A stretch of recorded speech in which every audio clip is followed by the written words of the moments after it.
नाज़रीन, supreme court Karachi में घणमार इमारत की अदावत रोकण खिलाफ़ आर्मी हाउसिंग डायरेक्टोरेट की दरख्वास्त रद्द करे छॾी। अदालत आर्मी हाउसिंग डायरेक्टोरेट जी वजूद ते सवाल उथारे छॾिया। अदालत आर्मी हाउसिंग डायरेक्टोरेट जे वजूद ते सवाल उथारे छॾिया।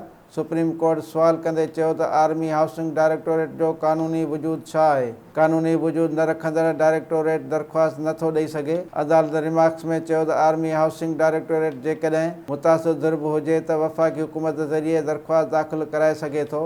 हाणोके केस में त डायरेक्टोरेट वफ़ाक़ी हुकूमत, सदर ऐं ॿियनि खे धुर बणायो आहे। चीफ जस्टिस फ़ाइज़ ईसा चयो त छा ही वफ़ाक़ी हुकूमत जो पंहिंजे ई ख़िलाफ़ केस आहे। वकील आबिद ज़ुबैरी चयो त आर्मी हाउसिंग डायरेक्टोरेट सदारती ऑर्डर 1982 सां वजूद में आयो। जस्टिस अतहर मिनल्ला चयो त आर्टिकल 245 पढ़ो छा थो चवे। फ़ौज जो आर्टिकल 245 खां ॿाहिरि को बि कमु न आहे। चीफ जस्टिस चयो त कानूनी वजूद न रखंदड़ दरख्वास्त गुज़ार जो केस नथा ॿुधी सघूं। Sindh high court Askari force जी पार्किंग एरिया में घणमार इमारत जी तइमीर रोकण जो हुकुम ॾिनो हो।